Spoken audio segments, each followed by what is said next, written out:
E aí, aluno, voltamos, não disse que era rapidinho? Voltamos para nós fazermos aquela revisão da aula.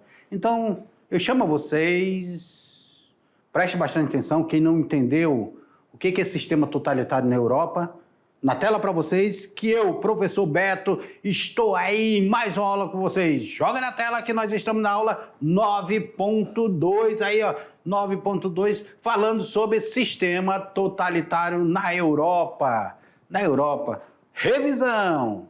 Vimos que o avanço da ideologia totalitária, ela se deu devido à crise das democracias liberais, principalmente nos Estados Unidos da América, com a queda da Bolsa de Nova York. E a ascensão desses regimes totalitários, em alguns locais da Europa, vão ser fortalecidos. Nós estamos falando de Portugal, nós estamos falando da Espanha, nós estamos falando da Alemanha, nós estamos falando da Itália, nós estamos falando da União Soviética. São sistemas totalitários. Todos eles buscavam um Estado forte e a submissão do indivíduo ao Estado. Era um sistema antidemocráticos e sistema autoritários, característica do totalitarismo, antidemocrático e totalitário. Dentro de outras características, nós temos partido único, era um único partido, não podia ter outro partido, porque não podia ter oposição, né? Ideologia oficial, uma ideologia oficial, colocava ideologia aí, que a pátria estaria acima de todos e tudo. Tinha vários tipos de ideologia aí que eles implantavam. Um Estado policial, era um Estado forte, onde a polícia podia prender, matar, deportar, podia fazer o que quisesse com o cidadão. E uma propaganda estatal. Se não bastasse isso, ainda tínhamos o intervencionismo econômico, ou seja, direção e controle geral da economia pelo Estado. A economia não vivia sem o Estado, e o Estado fazia o total controle da economia. Isso são características desse sistema totalitário. Nós temos aí uma situação explosiva está se desenhando na Europa. Guernica, de Pablo Picasso, vai retratar isso, a guerra civil na Espanha, a guerra civil espanhola aí. Na década de 20, houve ascensão do poder desses regimes totalitários pela Europa. Muitos países europeus foram afetados pela recessão estadunidense. E com isso eles se entregaram de corpo e alma a esse sistema totalitário, porque as tensões e os conflitos sociais tornam-se cada vez mais profundos. Aí os capitalistas, eles vão dizer, meu Deus, nós precisamos ter alguém que defenda o nosso patrimônio, que nos defenda contra esses trabalhadores que estão revoltados, que nos defenda contra o socialismo que está crescendo. Então eles se entregaram de corpo e alma a esse sistema nazifascista. Porque a Primeira Guerra Mundial, o governo da Itália teve que enfrentar um saldo doloroso do conflito. O conflito foi doloroso para a Itália. Não só para a Itália, a Alemanha também foi doloroso para a Alemanha. A Alemanha foi a grande culpada da guerra. A primeira fase, de 1922 a 1924, a organização das milícias tropa fascista era Mussolini em duas fases, implantando o fascismo na Itália. A segunda fase do fascismo, ela vai de 1925 a 1939, quando se dá a Primeira Guerra Mundial. E é caracterizado pela implantação de uma ditadura fascista. Agora Mussolini está com total poder em suas mãos. Não tem congresso, não tem judiciário, não existe mais nada. Agora só existe Mussolini com o poder todo. Vem cá comigo. Se ele estava com o poder todo, ele podia fazer o que quisesse. Podia matar, podia prender, podia deportar. Ele era o poder. Mas façam aí a atividade de vocês, que eu já volto para a gente fazer a correção.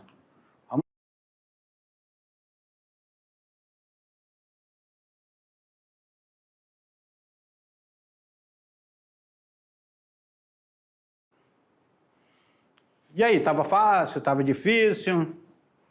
Atividade. O que vocês acham? A atividade ela serve para a gente reler a aula. Vocês estão com esse material. Esse material, muitas vezes, ele tem um texto longo, porque é um material didático para vocês. Peguem com os outros livros que vocês recebam e façam ampliação do conhecimento de vocês. Leiam mais Enem, leiam outras literaturas que chegam até vocês, pesquisem no material complementar, porque com isso vocês só têm a ampliar o conhecimento de vocês. Falei para vocês que devido ao novo ensino médio, nossas aulas de história diminuíram pela metade. Então, nem todo assunto que a gente trabalhava de uma forma mais expansiva, nós tivemos que compactá-los. É necessário vocês fazerem leituras complementares sobre esses assuntos, tá bom? Vamos lá, na tela para vocês. Questão de número 1. Qual das alternativas abaixo apresenta a definição correta para o fascismo? E aí? Qual da alternativa abaixo? Seria a letra A, sistema político que vigorou na Itália e na Alemanha no final do século XIX, cuja principal característica era a valorização da democracia? Será que o fascismo queria valorizar a democracia? Será que ele é no final do século XIX? Letra B, sistema político e econômico que prevaleceu em toda a Europa, no começo do século XX, cuja principal característica era defesa dos direitos sociais. Era isso que o fascismo defendia? Ou era um sistema político que prevaleceu na Itália e em Portugal, no começo do século XX, cuja principal característica era a defesa do fim do capitalismo? Será que ele queria o fim do capitalismo? Ou queria só o fim do liberalismo? Porque ele era um sistema capitalista. Letra D. Sistema político, econômico e social que ganhou força na Europa entre a década de 1920 e 1940, cuja principal característica eram nacionalismo, totalitarismo e militarismo. Ou seria a letra E? Sistema econômico e social que ganhou força com a luta do proletariado nos direitos trabalhistas democráticos? Pelo amor de Deus. E aí? O que vocês responderam? Hã? Qual era o sistema? O totalitarismo ele tem essa característica. Ele vai aparecer ali na década de 20, com a crise da Bolsa de Nova York e tudo, com a crise que o sistema capitalista está passando. A Europa também está passando por uma crise econômica grande. Nós temos aí a expansão do socialismo. E esse fascismo ele vai começar a aparecer como uma resposta para isso. A alta burguesia ela precisava de uma resposta. E eles vão começar a ter essa resposta, eles vão começar a aparecer com essa resposta. E vão começar a ganhar apoio. Só que eles pregavam o nacionalismo exacerbado. A nação está acima de todos, a nação está acima de tudo. Venham apoiar a nação, sejam patriotas. Eles têm essa questão do nacionalismo exacerbado. Ele tinha uma característica totalitária. O que é uma característica totalitária? Um líder está comandando tudo. Partido único, nós temos um único partido. Nós temos um totalitarismo, nós vamos controlar tudo, vamos controlar a economia, vamos controlar a sociedade, vamos controlar a igreja, vamos controlar tudo. É um sistema totalitário. É uma característica do fascismo. Outra característica do fascismo, o militarismo. Olha, você vai marchar, bater continência, porque agora você vai ter uma estrutura militar. Aqui no Brasil nós vamos ver isso com os camisa verde. que ele saiu marchando, gritando, grito de guerra, Anauê, você é meu parente, você é meu irmão.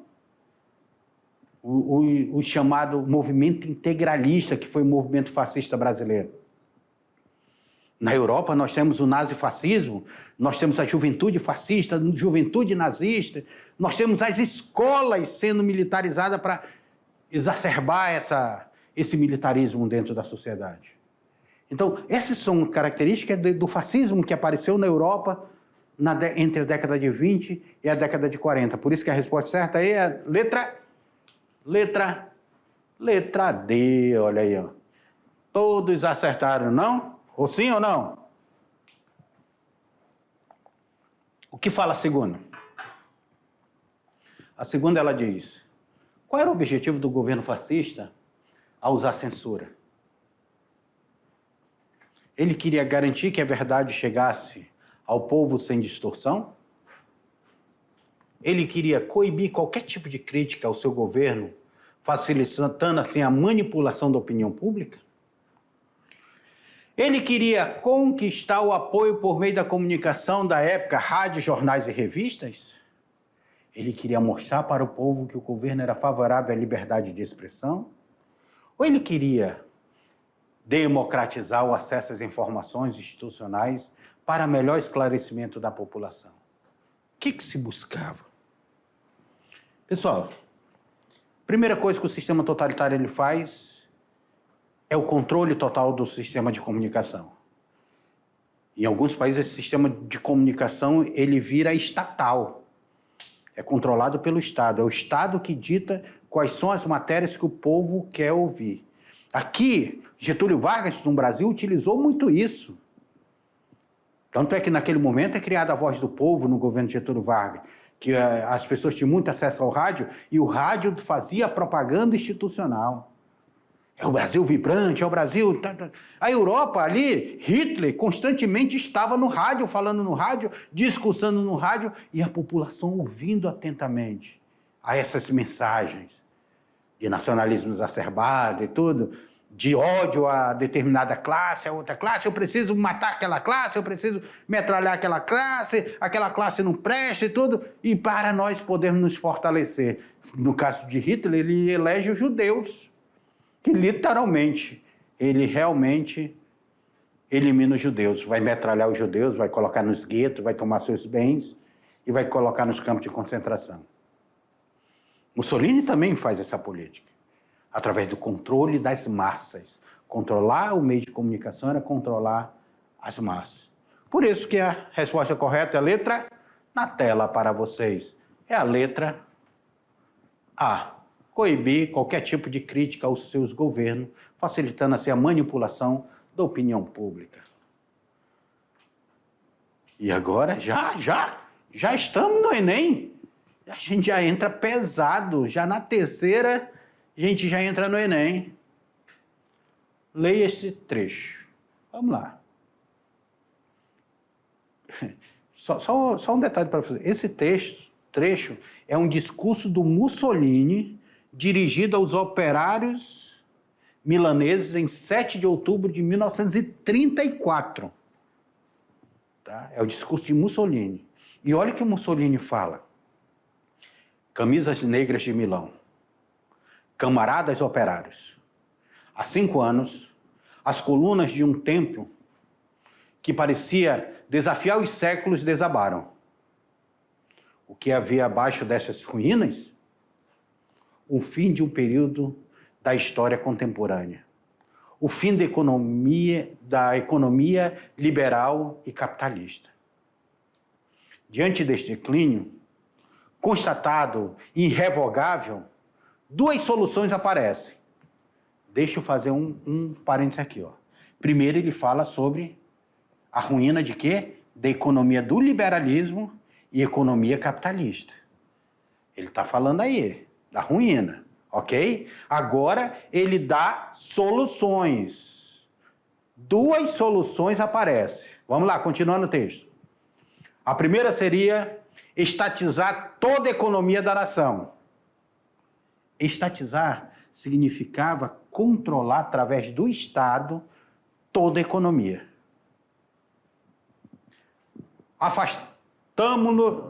Afastamo-la, pois não queremos multiplicar por 10 o número de funcionários do Estado. Outra impõe pela lógica. Qual é essa outra que impõe pela lógica? É o cooperativismo englobado aos elementos produtores da nação. E quando digo produtores, não me refiro somente aos industriais, mas também aos operários. O fascismo estabelece a igualdade de todos diante do trabalho. A diferença existe somente na escala das diversas responsabilidades. O Estado deve resolver os problemas da repartição de maneira que não mais seja visto o fato paradoxal e cruel da miséria no meio da opulência. Deixa eu fazer uma parte aqui com vocês. Percebo que esse texto, o Mussolini, é um texto de 1934, nós já tínhamos aí a consolidação, nós já estávamos entrando num período de ditadura de Mussolini. Ele dizia que havia produção, havia necessidade de produção, mas ele precisava juntar trabalhadores e operários e donos da indústria. Com isso, ele lança a Carta del Lavoro. E a Carta del Lavoro, ela tentava dar uma resposta para o trabalhador dizendo, olha, eu estou te dando um direito aqui, mas é para você não fazer greve contra o operário que está financiando o meu governo. Ele faz esse controle social. Tanto é que ele vai ser amado pelo seu povo. Igualmente Getúlio Vargas foi aqui amado pelo seu povo a dar o direito social. Ele fazia um equilíbrio e fazia com que esse povo não se revoltasse e entrasse dentro de um socialismo e tomasse todo o meio de produção para si, que era a ditadura do proletariado. Aí ele afastava a ditadura do proletariado do meio do trabalhador. Olha como Mussolini vai agir de artimanha, mesmo sendo ditador dentro da Itália. Continuamos a atividade. A partir da leitura, e considerando-se outros conhecimentos sobre o assunto, é incorreto, agora pediu incorreto, né? Não é correto não. É incorreto afirmar que o fascismo italiano era anticapitalista e se propunha instalar uma nova ordem social coletivista sem classe. Será que ele queria uma... Era esse o objetivo dele? Está certo ou errado isso aí? Lembrando que nós estamos atrás do que está errado, do que está incorreto. Letra B. Fazia uma defesa veemente do trabalho, destacando como elemento unificador das forças sociais. Nós vimos a tentativa dele de unificar as forças sociais, lá no texto. Ou letra C. Propunha a união do capital e do trabalho, mediada pelo Estado e baseada no cooperativismo? O texto fala sobre isso. Está certo ou errado? Se considerava criador de um tempo em que o homem novos, no que rivalizava com o discurso socialista, ele era contra o discurso socialista? Tá? Fazer um homem novo nesse novo tempo, mas que não fosse socialista, o texto fala nisso, era impulsionado por uma vontade de cunho nacionalista, dirigida contra o liberalismo e o socialismo? Ok. Pessoal, o que eu quero lembrar vocês? O fascismo, ele era capitalista, ele não era anticapitalista. Ele analisava o capitalismo, a crise do liberalismo. Ele era antiliberalista, antiliberal. Sistema liberal que era... O Estado não tinha controle nenhum sobre a economia. Ele era contra isso. Ele achava que o Estado tinha que ter todo o controle da economia, mas dentro do sistema capitalista. Então, ele não propunha fazer uma nova classe social sem classes ali. Isso quem propunha era o socialismo. Ele não. Ele queria um controle social dessa classe. Então, a questão incorreta dessa daí está na letra A. Vamos para a última? Mussolini tornou-se chefe supremo do Estado, sendo conhecido como Duce, em italiano, aquele que dirige. Quais algumas das criações e características de seu governo no campo jurídico, econômico e educacional? Aí eu coloco para vocês aí, ó. Tribunais especiais, pena de morte, intervenção do Estado na economia, relação de trabalho, Carta del Lavoro, de 1927, e lema pedagógico, crer, obedecer e combater. E passou tão rápido que eu nem senti a nossa aula. Nossa aula termina por aqui. Agradecer a Aldelina aqui e dizer para vocês, eu aguardo vocês numa próxima aula, porque tá cada assunto mais interessante que o outro. Até lá.